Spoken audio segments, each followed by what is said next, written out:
The following program is rated TV MAL. It contains strong language and is intended only for mature audiences.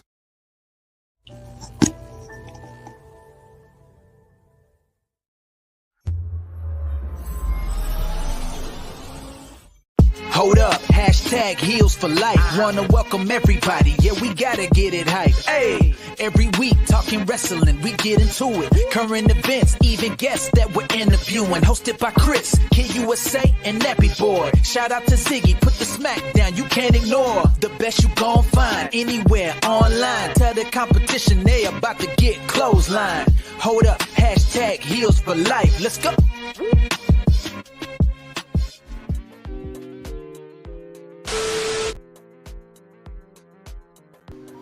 Good evening, everyone. This is Mr. Team Bringing, representing for hashtag Heels for Life Wrestling Podcast, episode 175.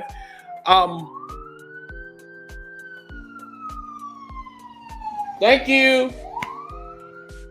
Anyway, so tonight, everyone, we're going to talk a little bit about Raw, SmackDown, and AEW. Everybody been asking me, where is Ziggy, where is Nappy, and where is Kid? They have other obligations, so I'm flying solo. I have no problem with that. So, first, let's kind of talk a little bit about Raw. I'm not going to go through the whole entire list. I'm just going to give you a brief little summary, and then I'm going to move on to the next show, okay? All right, so, first discussion, we're going to talk about the WWE. We're going to talk a little bit about Raw. So let me share my screen with you guys, and then you guys can follow along with me, okay? All right. Here we go. All right. Hopefully you guys can see it. Let me just make sure. I'm actually looking at my phone right here. Okay, awesome. Okay, so Bianca Belair versus Sonya Deville. Okay, this match was fucking pointless. I mean, first it was a one-on-one. Then it became Sonya lost that match. She lost. Let me see. Hold on. Let's go down. Hold on one second. Hold on. Okay. Hold on. Let me go. Oh, here we go. Okay. So first, number one. They were, I believe, in Nashville, Tennessee, if I'm not mistaken. Let me just go back and just see. So I actually have to kind of, let's see. Okay. I know they was in their hometown. I believe it was Nashville, Tennessee, if I'm not mistaken. Okay. So they kicked off Raw with Bianca Belair with the Raw Women's Championship on the line. Sonya Deville been making Bianca's life a living hell. Now, at first, I actually thought that this was going to be on the pay-per-view, but it ended up to be on Raw. So now I'm kind of puzzled because the pay-per-view is on March 8th, and yet they're having a championship match on Raw. So I just really didn't understand. So the first few minutes, I believe, let's see, the EST threw Deville through a announcer table, and then that ended up to be a count out. And then the crowd was completely silent, and it's like the music didn't hit right away, so something else was coming, and everybody felt it. So then Deville, she ordered the ref to restart the match again, and he did. And then Bier, she went after her again. Then they fought ringside until the champ, hit her with the chair, get herself disqualified. And then Deville grabbed the mic again and said that, no, this match is going to restart again with no disqualifications. Then Carmel, aka the Long Island Skank, and then Queen Zelina, I don't like neither one of them two. Like, they just Anyway, joined her and then tried to beat her ass up. I'm talking about Belair. And then, the EST overcome the odds and won the match and retained her title and all this other bullshit. Like, this whole shit was just fucking strange.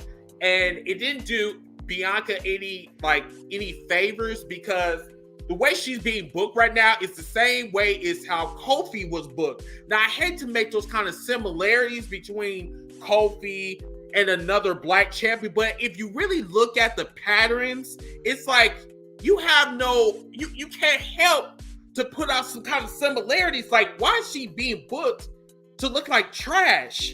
But in this match, she looked real, real strong. Like, she could overcome all odds. I get it. But at the same time, it's just like, So then we go, I'm kind of going backwards. So now we're celebrating 20 years of Randy Orton. I don't know why this was needed, but, I mean, he's Randy Orton. So, of course, we're going to give him his flowers. But this was all about a storyline, and this was about building up to their main event on that Monday. So, first it was Riddle came out, came to the ring, surrounded by most of the roster ringside. He played a video package highlighting Orton's 20-year history in the WWE before the Viper came to the ring. And then Orton was talking about how incredible his career was, blah, blah, blah, blah, blah. And that he hoped that no one gets sick of him, blah, blah, blah, blah, blah. And then Riddle brought out Cody Rhodes, which was pretty much a cool thing, too. Because, a couple years ago, Randy Orton and Cody and Ted DiBiase Jr., that we don't speak of to this day, they were part of a faction called Legacy. If you do not know who Legacy is, especially for all of them, them younger viewers, all you have to do is look it up in your WWE Peacock, and you will see who Legacy is. But anyway, it was a feel good moment, and Cody came out and gave Orton a big hug, and then he didn't even speak. Then it brought Seth Rollins out of his chair to talk some bullshit. He told the Viper not to trust Rose because he tried to steal the spotlight, blah, blah, blah. And then Ezekiel, a.k.a. the man that has I-94 interchange signs on his face, came out there. Kevin Owens came out, joined the party, and they continued their feud. Then the Usos came out, and then Adam Pearce came out and booked an 8-man tag team match. Basically, we just seen Teddy Long 2.0 come out and make some tag team matches that I really don't give a fuck about. But anyway. So let's see. Let's go on to some other shit. Veer versus Sammy Smothers, I believe. Okay. I'm not invested in that shit. Okay. He's going to go through with a couple of jobbers for probably the next couple of weeks, and that's about it.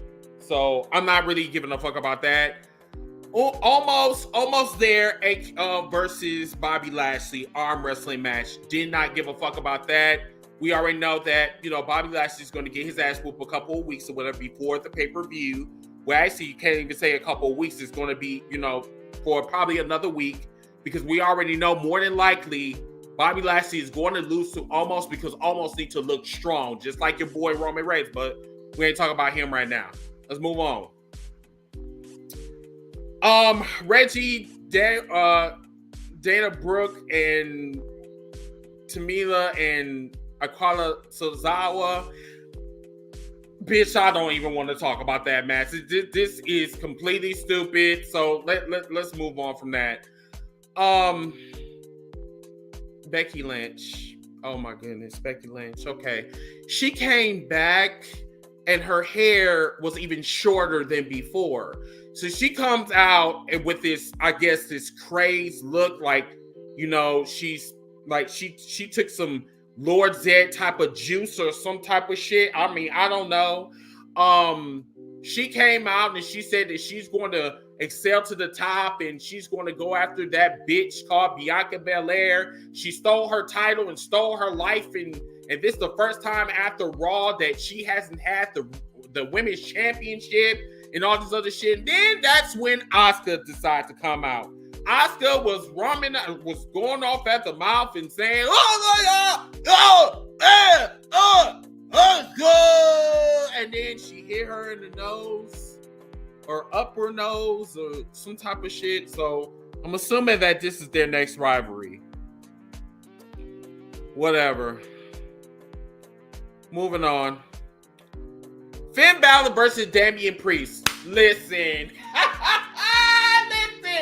Listen. Okay. I have no problem with Damian Priest or Finn Balor. However, Finn Balor is about to get his walking papers.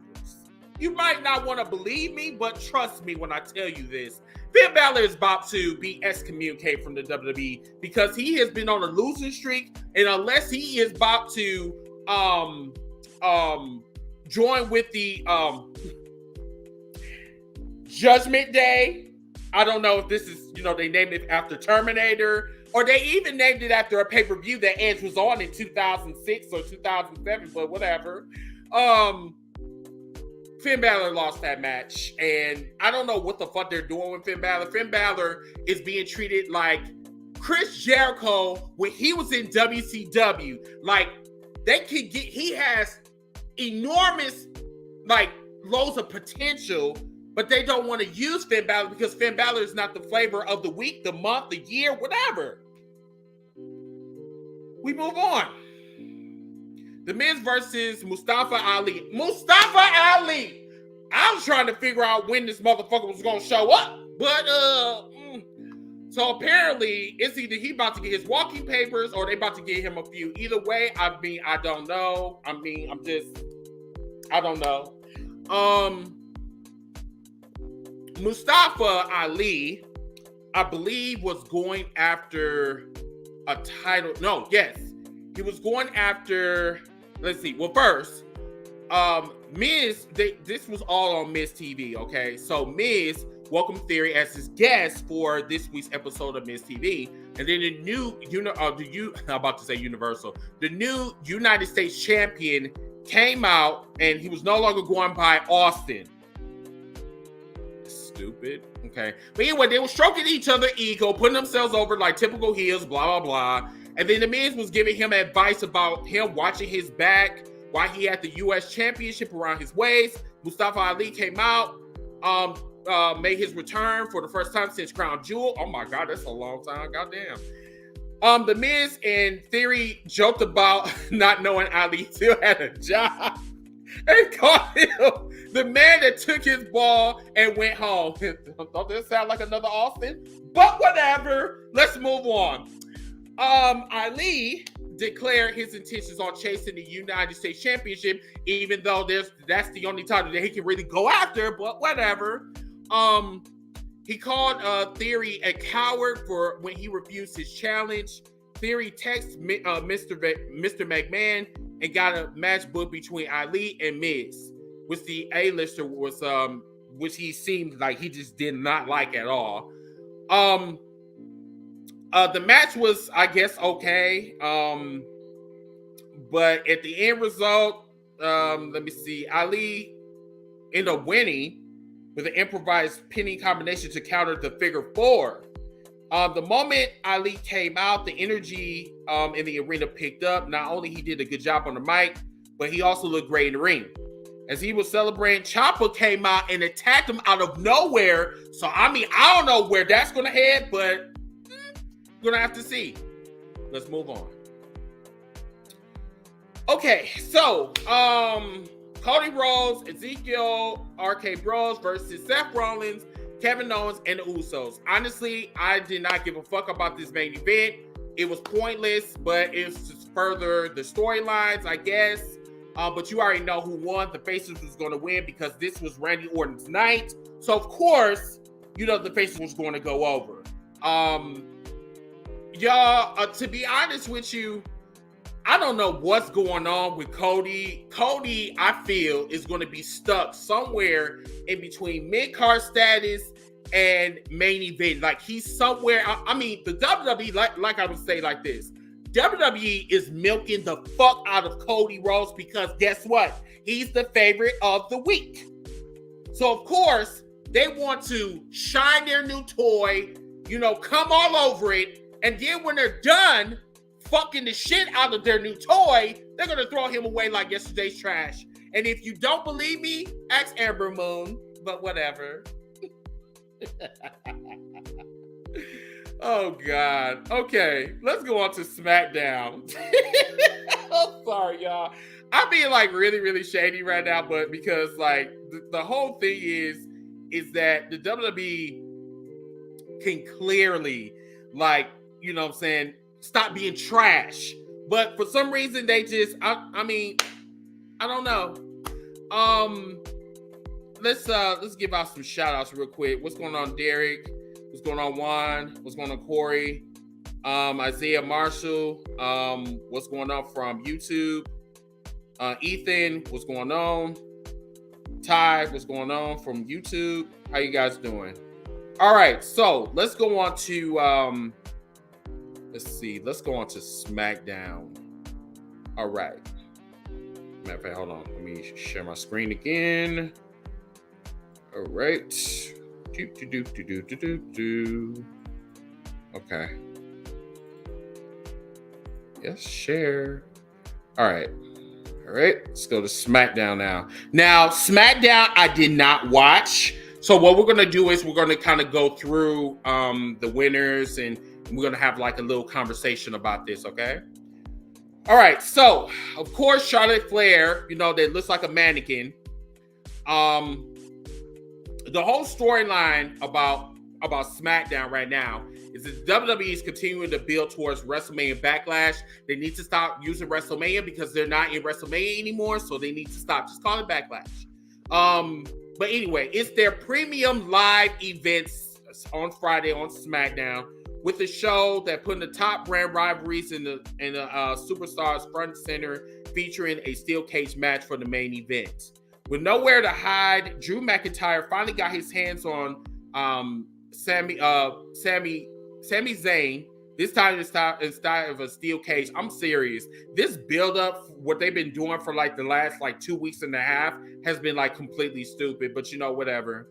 So the question was the Scottish Warrior able to silence the Great Liberator before moving on to bigger and better things, or did Zayn find a way to steal a win and improve his stock on Friday nights? I mean, I'm sorry, but like whoever wrote that shit, I didn't even know that Sammy even had a stock, but you know, whatever.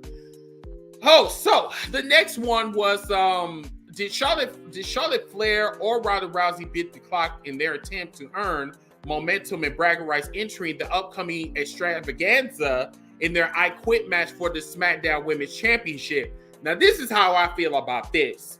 They should not have an I Quit match unless the face is going to be winning. And I just don't see Charlotte losing to Ronda Rousey in an I Quit match. I just really feel that I mean, I don't know.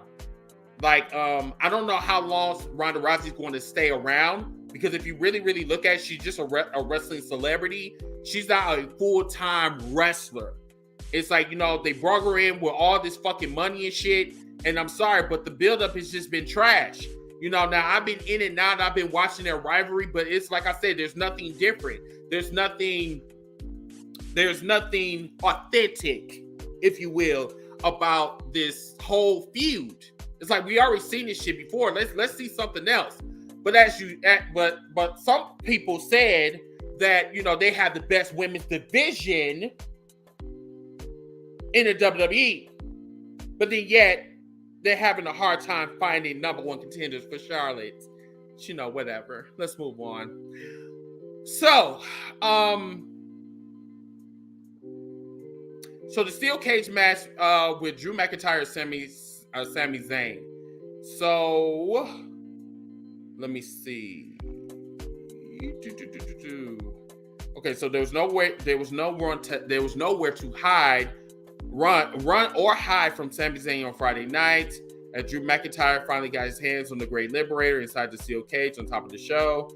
Let me see. Despite of the style of the match, just started a bunch of okay. Match was a lot of fun. Okay. I'm trying to find anything that's like relevant, you know, so I can talk about it. Let's see. So let's see. Okay, so from what I'm reading, that the match was a lot of fun. They told the short storyline, like, okay, you know, there's nowhere to run, there's nowhere to hide, you're gonna get your ass whooped and shit. And of course, Drew McIntyre fired up, you know what I'm saying, and you know, pumping the fist and ate the, you know, got the pin, you know.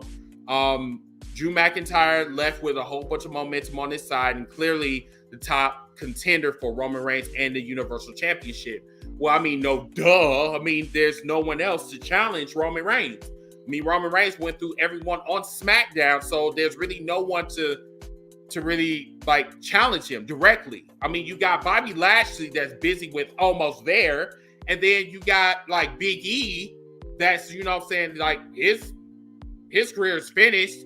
And then you got, you know, Kofi Kingston still smiling over that loss that he suffered from Brock Lesnar still throwing pancakes. But so, you know, whatever. But anyway, so now where does that leave Sami Zayn with the big stock? His direction is a mystery. Honestly, I don't give a fuck. They have not invested in Sammy Sosa, Sami Zayn, the conspiracy theorists, whatever. It's just, like I said, he signed for the WWE for more money, so all power to him. Let's move on. Okay. Happy Talk. Intercontinental Champion Ricochet versus Skanky. I did not watch this match, and honestly, I just do not give a shit. So let's move on. Let's see. Rachel Rodriguez debuts WrestleMania Backlash contract signing. Okay. I'm just reading this over, just making sure. Let's see. Okay. So I guess there was a contract signing. I did see a little bit of it. But once again, really nothing really anything to talk about on here. Yeah. Oh, but there is one thing that I did want to talk about, though. I find it very, let's see, how can I say this without being disrespectful? This unification match, if you want to call it that. Remember another unification match that they had back in 2021? No, excuse me, not 2021, 2001. It's funny because I was actually seeing that today. It was right after WrestleMania 17. It was Stone Cold Steve Austin, the WWE champion at the time, Triple H, which was the Intercontinental champion, and the Brothers of Destruction, Kane and The Undertaker, that were tag team champions. That was a unification match that was fun. The build-up was fun. Everything was like, you know, it was building. The story was there. Everyone had an issue with one another, the four of them. You know what I'm saying? That is a unification match. That is a storyline that is worth telling. That is a worthy Backlash type of pay-per-view. You know what I'm saying?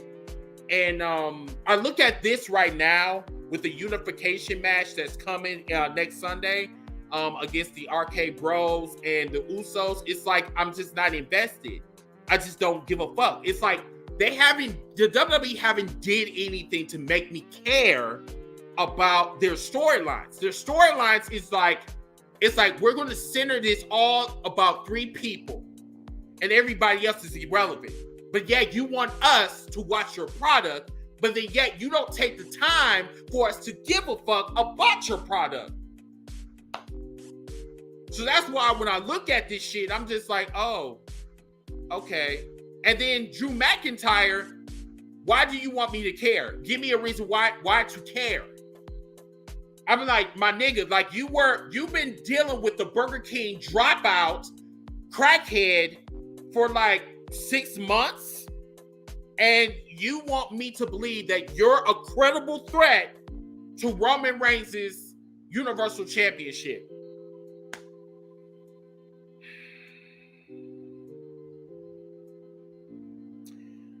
So anyway, let's move on. Naomi, Shayna Baszler, and the latest on New Day, the latest in New Day, Sheamus and Riggs, Highlands feud, I guess.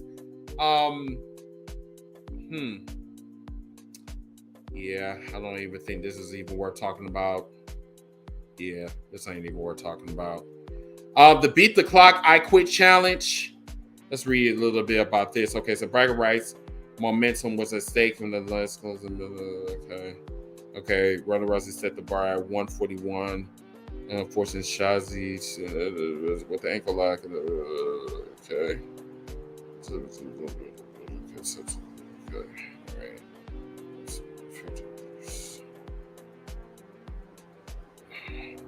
Yeah, this ain't. Yeah. I'm trying to find something that's worth talking about, but really, honestly, yeah, the only thing that was, I guess, funny, is that Drew Gulak, it just keeps getting humiliated on a weekly basis, so whatever. Okay, so yeah, another 6-man tag, yeah. And that's why, they're not giving me anything to really care about, y'all. And I think that's the part that's really pissing me off about SmackDown and Raw, because it's like, why should I even care? Why should I even watch your shit? That's the part that's really making me upset. So let's kind of go through the comments a little bit. So Derek said that the only news was a tag team unification match that was changed to a 6-man tag because Roman ripped the contract. Wow. Okay. All right. And then Ty said Amber Moon was right because Dakota Kai got released from the WWE. Amber Moon and Dakota Kai wasn't sexy enough for the horny ass old men that was trying to get their penis wet. Yes, I definitely concur on that one. Becky Lynch was in character, obviously. I think you're talking about how she was.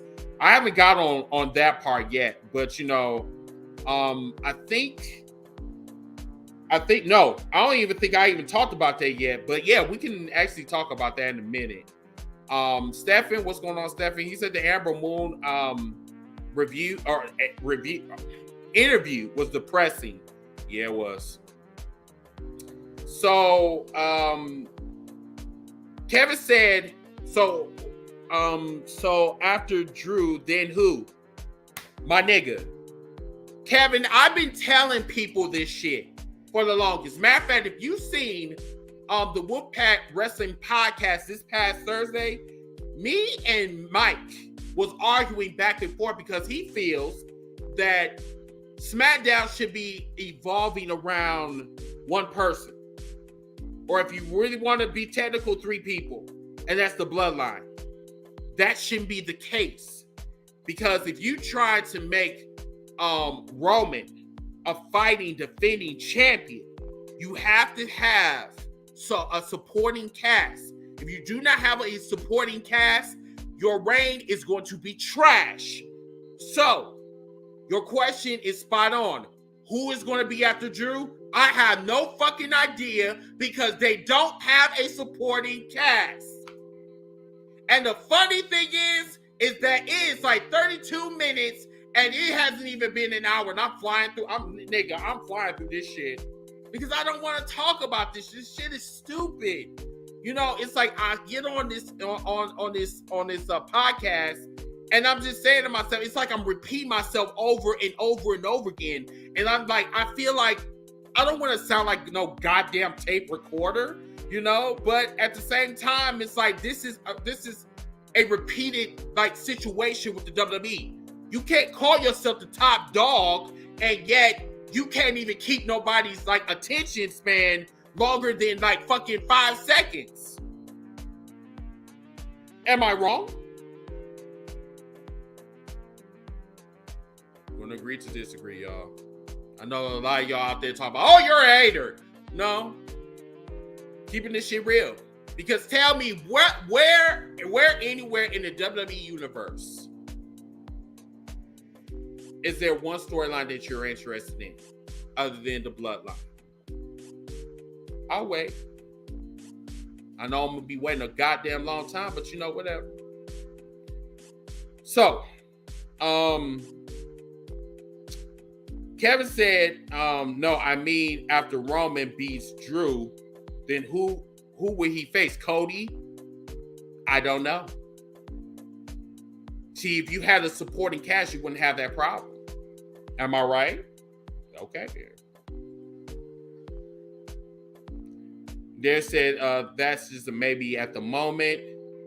And then Ty said, Nia Jax said the current women's champion in the WWE is blackmailing Johnny Ace for exposing himself to her, and Johnny Ace is married to the Bella twins. Mama, chill. Ethan said that, I mean, people could argue about making money and not actually keeping the show interesting. Unfortunately, stores get input. Stores? Oh, you mean shows? Or, yeah, I think that's what you meant. Yeah, okay. Unfortunately, stores or shows gets the input gets put on the back burner when things become about the chosen few. That is true. He is going to get the boot. Darius said, LOL. Ethan said, you're right. And then Ethan said, sounds like a bad character development and writing. I mean, this is the same shit that we've been talking about, bro. Like, for real. Kevin said, like the 90s, you had Kane, Undertaker, Stone Cold, The Rock, Triple H, Mankind, Kurt Angle. You had a lot of the supporting cast. So you had an unlimited pool of shows. Okay. I got you. So you had unlimited talent that you could work with. And the WWE doesn't have that right now. So how you going to sit back, and this going back to my podcast on Thursdays. How in the fuck can you sit back and say that this should be circled around one person, and yet you don't even have like enough talent to challenge Roman, because everybody either got fired or sitting in catering, aka Titus O'Neil, that we don't even give a fuck about, because as soon as he went under that rug or under that ring, man, his shit was done. The last time we see him was at the NFL draft. No tea, no shade, but you know, whatever. Shinsuke Nakamura, don't even know, because honestly, they don't even build him up for me to care. And I'm just being real about that. This is And then Ryback is all over the place. Don't even want to talk about him. Stories. Okay, he says stories. Okay, I got you. Okay. You know what, Ethan, you are like all over the place, bro. Like, okay, I'm done. I'm done with you. Okay, I'm done. And then Darius said, you're not wrong at all. And then Ethan said, I'm sorry. It's all good. All right. So let's go to AEW Dynamite real quick. I'm gonna read this real quick. So just give me 1 second. Hang on. Okay.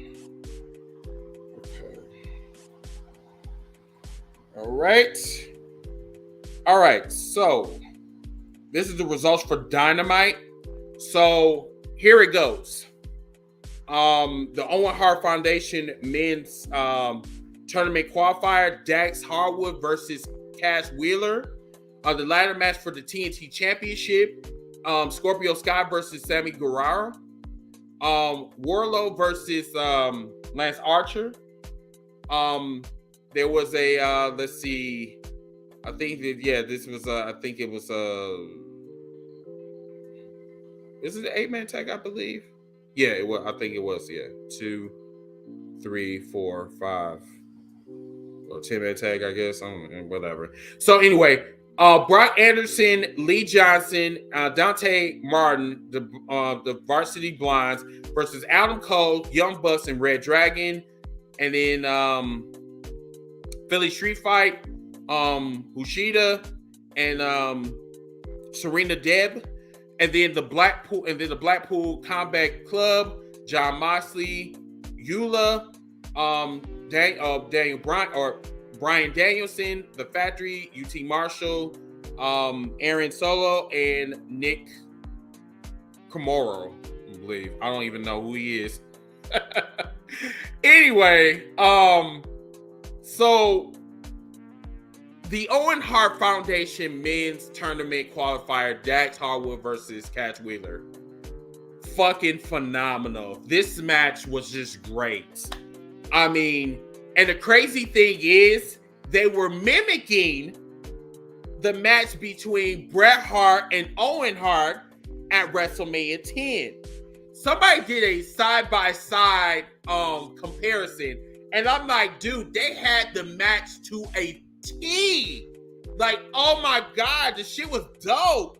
If y'all don't, I think it's in WCC if I'm not mistaken. Somebody forward that to the group or whatever, but the match was great. Dax did win, but yes, the match was great. I mean, that was a treat. So big ups to FTR, and remind you the crowd was into it from beginning to end. So yes, if they have a rivalry, sometime down the line, it's going to be phenomenal, most definitely. Trio match, Blackpool Combat Club versus The Factory. You already know who won, and I'm not going to even lie to you. I'm gonna buy their shirt as soon as I get some some money in my Negro Trust Fund. The Blackpool Combat Club is probably one of the best trios right now. Like I'm telling you, they are one of my favorite trios right now. Wardlow versus Lance Archer. I do not know what the fuck they are doing with Lance Archer. And honestly, I'm just not caring right now. But this is what happens when the roster is overloaded with talent and you don't know what to do with them. Lance Archer, I believe, is just he's just a big jobber. I mean, that's basically what it is. You know what I'm saying? Like, at first, I was happy that he came from New Japan, but now it's just like, oh, okay, he's just there. Wardlow right now is the next big thing in AEW. This motherfucker, oh my God! I just now I'm really getting into some wrestling with y'all. This motherfucker, Wardlow, this man was wrestling and flipping around, doing Hurricane Ranas, doing Swanton bombs, doing the Powerbomb Symphony. I mean, dude, I'm really digging Wardlow. I am really digging him. I didn't think he could wrestle, but that motherfucker, oh my God. If you did not see that match, y'all need to really see that match. That match was really, it was decent. It was really decent. But yes, Wardlow is really going to become the next big thing in AEW. If not this year, next year, most definitely. I know he's still green, but remind you, he is becoming a really huge rising, fan favorite for real. But of course, his feud between FJF and Sean Spears, this war is still going to be going on and on and on. And I heard that Big Cass from Impact may be coming to AEW for Wardlow's next opponent next week, but you got to stay tuned. We don't know who that's going to be. But they did put out some hints. But if it is, it's going to be an interesting match. Jericho Appreciation Society. I love Chris Jericho. Chris Jericho his beef with Eddie Kingston, their chemistry is just, oh my God. Let's talk about this. So it was the Jericho Appreciation Society have a sit down with Ortiz, Susanna, and Eddie Kingston. So the rivalry between between these factions is just crazy. I know a lot of people would like say that this was disappointing by by you looking at this. They're saying, "Oh, this is a meaningless promo that didn't enhance the feud or whatever." Like I said, this is entertainment. I mean, Chris Jericho, I mean, even said himself that he's a sports entertainer versus pro wrestlers. I'm sorry, but that I know it was meaningless. I get it, but then at the same time, it was entertaining regardless. A lot of back and forth between Eddie and Chris Jericho. Eddie was saying that, hey, you think that you saying you about the streets and you think you about this life and all this other shit. He said, and he talk about, hey, listen, I'm all about the Glock and shooting your head off, and that's how I kill niggas. You know what I'm saying? And then Chris Jericho came back at him and he was just like, well, maybe you should pay attention before you get kicked out of another company again. And it's just the shit was crazy. It was a very fun segment. Hikaru Kushida versus Serena Deeb. So I'm not gonna lie, this match kind of disappointed me. It really didn't do anything for me. But yeah, I believe that this is the final, the final match of their feud. I mean, their feud been going on for like almost a year. But yeah, like it's just, yeah, the feud was heating up. But then, as soon as Kushida, went to Japan or whatever, to get, to recover from her injuries or whatever, it's just like kind of like the feud kind of died off a little bit. So it's like the crowd was in it, but they wasn't really in it. But see, the thing is, when you're inconsistent like that, it's like the crowd is not, they're going to forget, and they're not going to want to be invested in a feud that was really, really hot. It just got cooled down. And that's unfortunate because they could have hit this like right out the park. Let's move on. So the 10-man tag team. Now they call themselves the Undisputed Elite. I don't know if I should even care about this. I don't even know. But I don't know where they're going with the Undisputed Elite. I mean, I'm just at this point, I'm just like really not caring. We already know who won, and Dante Martin, for me, really should be like, in singles competition. Like, I really feel that he should be in singles competition instead of being in like this tag team and that tag team and getting thrown all over the place and shit. You know what I'm saying? Because that's just like really how I feel. Like, this man have like too much talent to be just like, with these the varsity blondes. Nobody give a fuck about them, and no one gives a fuck about the Cody Rhodes, the family or whatever. Nobody give a fuck about them. But anyway, yeah, the heels won, of course. But yeah, it's yeah, let's move on to the main event. This is what I want to talk about. The ladder match for the TNT Championship, Sammy Guevara versus Scorpio Sky. Let me tell you something. This shit could have gave me some life. It did, to a certain degree. There was a RKO that took place on the ladder. Sammy injured himself by doing, I believe, I think it was a 650 splash, and he landed awkwardly on the ladder, and I think he hurt his neck and his shoulder. So I think he's gonna be out for a minute. But overall, the match was great. There was Taya Conti and Paige Van Zandt, I believe.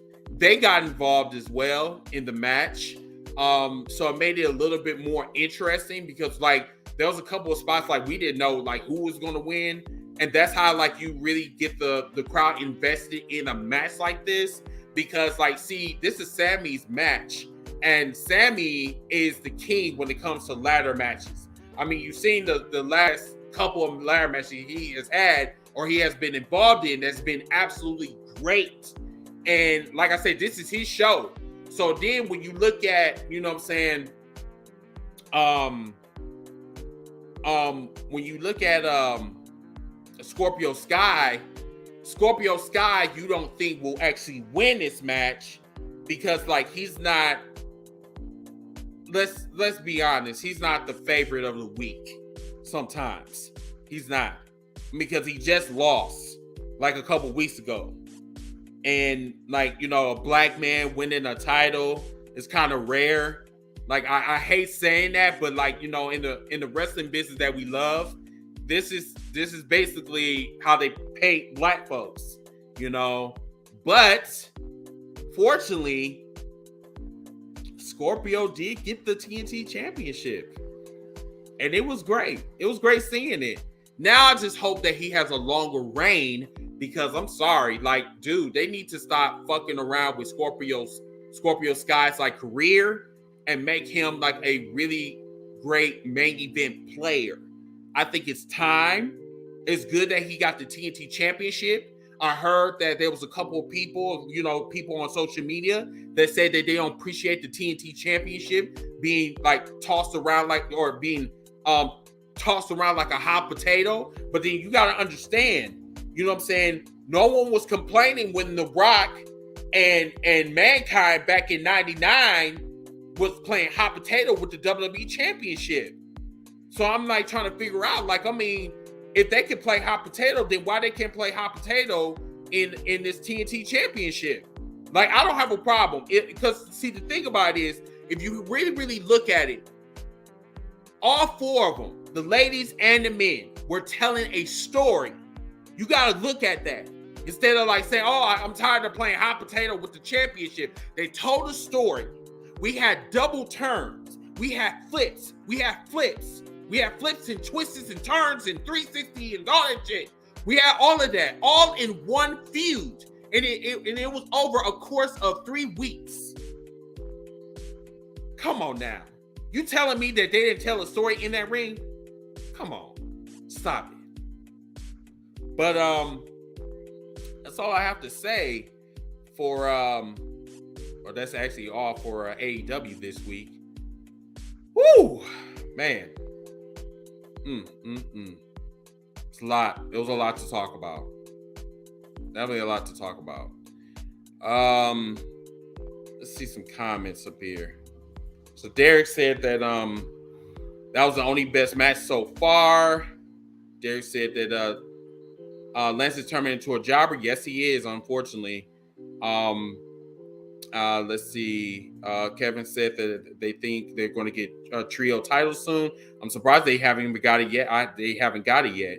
Warlock was very impressive. Corey said, in my opinion, AEW needs a new show to spread out the talent pool. Yes, most definitely. Big Cass. Derek said Fireball. Deb is probably going to go for the title. I think it's time for her to. Derek said that's just good. Ty said that Sammy is killing it with his heel heat with Ty Takante. People dislike annoying, bougie, self-absorbed people. That's Ty and Ty and Tay and Sammy. And then I'm waiting for Ethan Page to turn on Scorpion. You know what? I feel you on that. Because, like, number one, Paige has been absolutely quiet. Okay? He has been very, very quiet. And that makes me a little bit, but I think it's imminent that he's going to turn. I feel it. I don't even think he's like a face right now. I just think that he's just this, you know, he's just this snake, this viper that's just waiting to strike at any moment. Derek said that Tony Khan was more likely to try to get more out of was trying to get more reigns. I believe. Let's see. Tony Khan was likely trying to get more reigns. What are you talking about for Scorpio Sky or for Sammy? Ty said, are you going to talk about Kenny Omega Disco Inferno on Twitter over women wrestling? Yeah, we're going to talk about that in a minute. Derek said that I know him. I I know him for being in my city. He's still pissed about that, man. And then somebody from I think Dev, I believe. Mark Henry is a better champion compared to Paige and Kingston. Yes, we're going to talk about that in a minute. But yes, for the people that's out there, if you guys want to come on and talk about the next segment, which will be we're going to talk about, matter of fact, what Devin just talked about, or DEVI.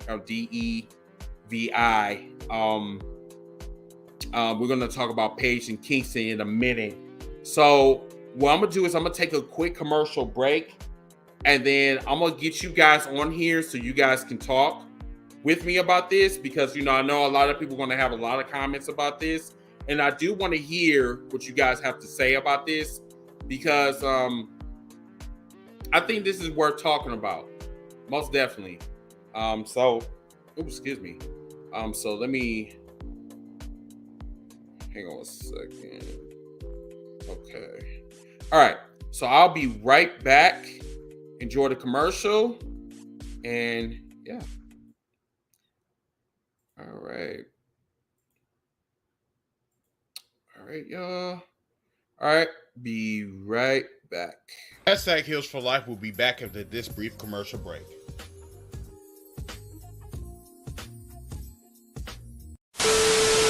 Promise in a year we're gonna be like #1 pranksters, cause nobody out here doing shit like we do, bro. Hey, quick question. Hey, are y'all together? Yeah. Okay, I just wanted to know if they wanted these nuts in their mouth. What the fuck you just say, bro? No, I mean it's 2 of them and I got 2 nuts and I'm trying to figure out if they want them. I'm just trying to. Oh, bro, but hey, they're just nuts, bro, chill. What's up, little homie? What you doing over here? You smoking up or what? Yeah, what's up? Yeah, the way you chilling over here, homie, looks like you wanna catch a fade or something, huh? Catch a what, nigga? What the fuck you talking to, bro? You don't wanna catch a fade, homie. Catch a fade, nigga? What kind of fade, nigga? I wanna give you a fade, homie. Give me a fade, nigga? Fade, homie. I wanna give you a fade, bro. Man, shave your head, bro. Come on, let me, bro. What do you thought I was talking about? On camera right there, bro. Look, behind that tree right there. I got a crush, the homie. I got a crush. Got a what? The homie. I got a crush. I like your style and I got a crush. I'm saying I got a crush, bro. Why you? Fuck me. Hey, What you mean you got a crush? I'm telling you, y'all together? Is y'all together? Get the fuck bro, out. why you? Bro, hey, it's a drink, bro. It's just a drink, bro. Bro, I'm sorry. Hey, homie's real, bro. Sorry, bro. We've been waiting on this moment. What's the nearest subway around here? Subway's that way, man. Yeah? Why you giving me attitude, bro? You trying to get smoked or what? What do you mean attitude? The way you're walking and shit, it's my block, bro. You trying to get smoked or what? Smoke? What are you talking about, man? I'm asking if you want to get smoked right here, bro. Bro, you must be tripping or something, bro. The you mean smoke, bro? Who the you think I am, bro? What's wrong with you, homie? Why you on my face, Smoke, bro? nigga. I'm just Who trying to you think you talking to, bro? Smoke. You ain't trying to smoke? On camera, bro, look. Y'all got me, man. Y'all got me. Oh, You good, bro? My bad, bro. My bad. Just get my G? Hey, you tripping, bro? Huh? You tripping, bro? You think I'm tripping? Yeah, you tripping, bro? But I'm just coming here to ask you a question, bro. Hey, bro, back up, bro. Can I ask you a question? Back up, bro. Bro, Back up, bro. I'm just asking what you want. Back up, bro. Bro, chill. Oh, I'm trying to. Back up. Bro. Back up, bro. Back up, bro. Bro. I got cake all over my fucking face, bro. This guy just got slapped with the cake. Shit that we go through, bro. What's up, bro? What's up, bro? What are you doing? Hey, bro, back up. Huh? We're good, bro. Hold on. You good, bro? Huh? I'm good. You good? Yeah, you good? What are you doing, bro? Man, I'm on the phone. Hey, you trying to kiss or what? What? What's like that, nigga? Hold on real quick. A kiss? No, bro. Why not? You look like the type of guy that wants to kiss, bro. Nah, bro. Did somebody put you up this or something? Huh? Some shit, bro? Like, nigga, I don't play like that, bro. Bro, why are you coming close, bro? Nigga, get the fuck from my face. Or what? Chill up, bro. Hey, come, let me kiss you, bro. Come here. Where's these kisses, bro? You got that?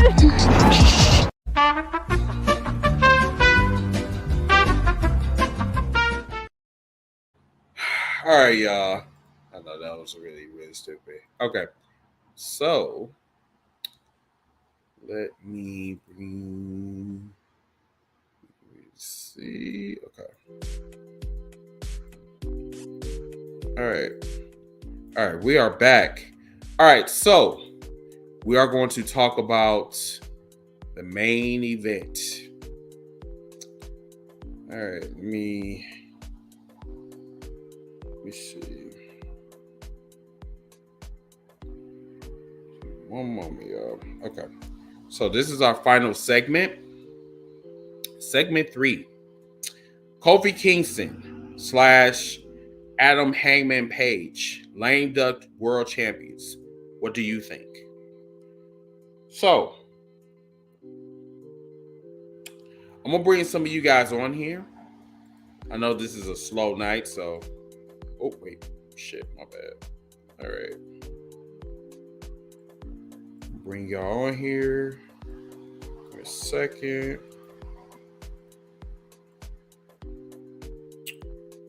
All right. Put in the comments. All right. Okay. All right. Ow. Shit. Okay. So I just put the link up. So if you guys do want to jump in, you can jump in at any time.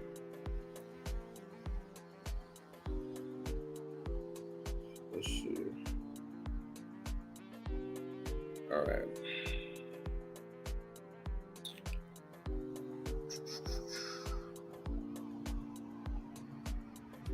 One second, y'all.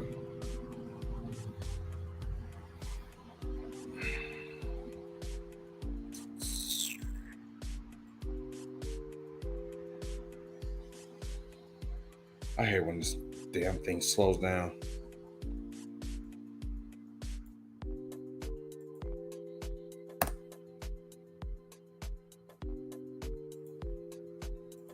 All right, there we go. Okay. So this is how I feel about Hangman and Kofi Kingston. Both of them have similar paths. The only difference is Kofi Kingston, his title reign came from social media. Hangman Page, his build was going on, behind the scenes, like in the background, for 3 years since we seen him in AEW in 2019. I just feel that it's kind of hard to try to break down, because it's like, on one hand, you got Kofi Kingston, multi-time world champion. Multi-time champion, multi-time tag team champion, multi-time intercontinental champion, U.S. champion at one time. And it's like, maybe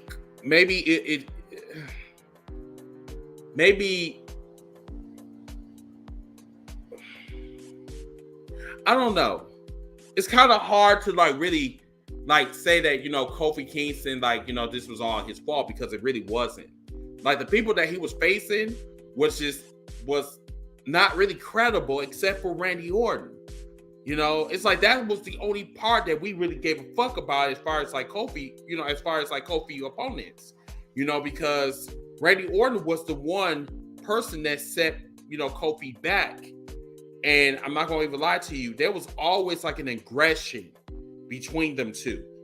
Every time they fought, it's like, Kofi was always aggressive, really aggressive in the ring with Orton.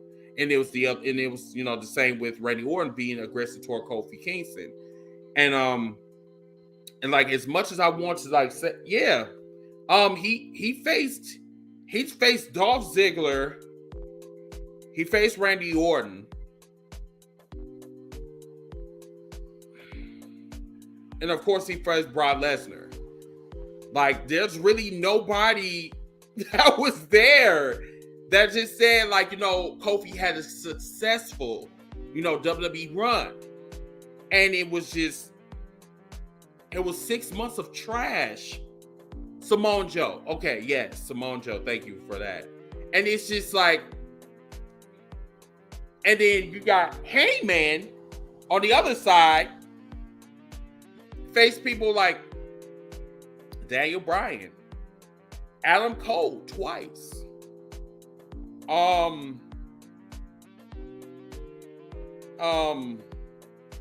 Darius Martin. Oh, no, Dante Martin. And it's like I'm sitting up there, oh, Kevin Owens. Okay. But still, like, Paige faced people that were credible. The only issue is that his mic skills are just trash. It's like he just does not know how to tell a story. It's like he hesitates, and then like he tried to pick up the intensity with the cowboy shit. But it's like I'm just not giving a shit of what you're saying, because like I'm just like, the only time I like really gave a fuck about, you know what I'm saying, about Hangman is like when he was telling this story about like his journey on becoming champion. See, when you chasing after a belt, that's when you have an interesting storyline, because you're after not the destination but the journey. That's some deep shit.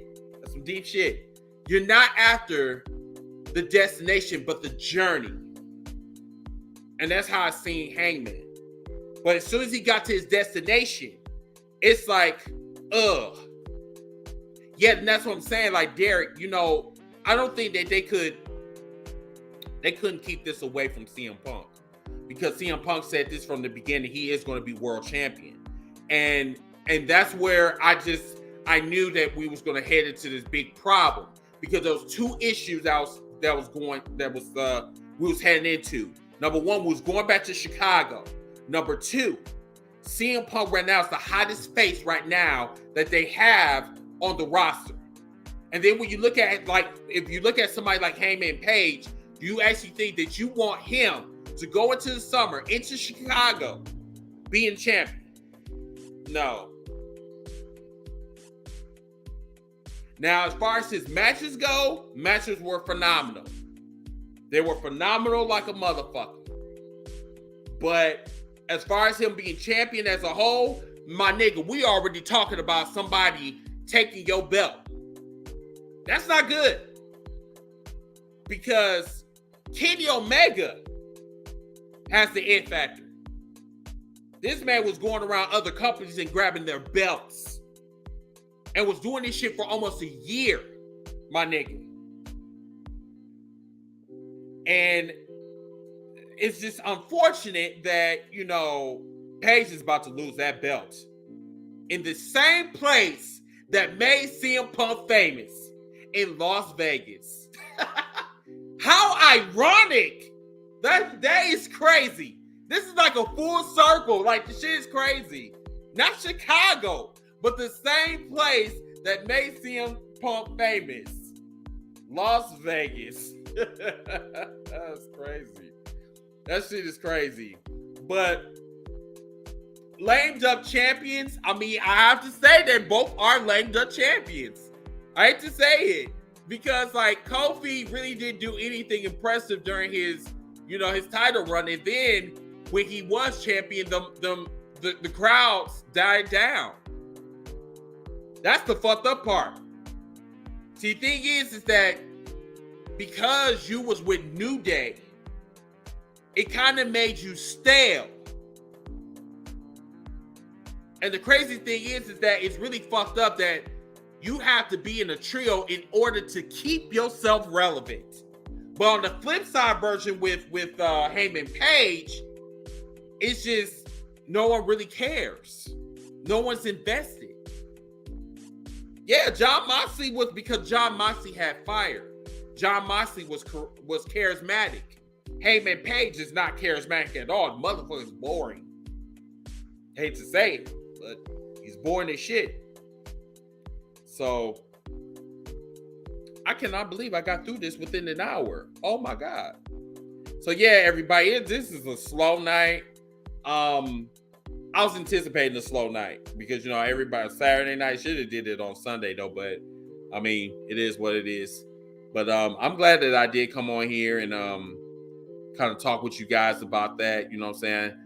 Probably on another episode, but we do have a special guest next week. He's from the indie scene. His name is let's see, Stonewall. Hold on, let me get his name. I had it on the tip of my tongue. Stonewall Rinkson. He's from Texas. He's in the indie circuit down in Texas. So he's going to be coming on the show next week. So I'll be having him on. Hopefully we'll have the crew. I'm not too sure because their schedules is a little bit, out of whack. It's just, yeah. So I might be back on here like next week by myself, probably. But hopefully you guys like the show. Tell me what you guys think. And remember, always remember, hold on. Matter of fact, let me pull this up real quick. To follow us on YouTube, if you want to get the news and rumors exclusively on our page, our hashtag Heels for Life Wrestling Podcast on YouTube. All you got to do, hit that thumbs up and send a comment. Also, subscribe and also hit that notification bell so you can get the news and rumors for hashtag Heels for Life. It's just as easy as 1, 2, 3. Until that time, everybody, I am your host, Mr. Team Briggett from hashtag Heels for Life Wrestling Podcast, and you enjoy the rest of your weekend. Bye, everybody.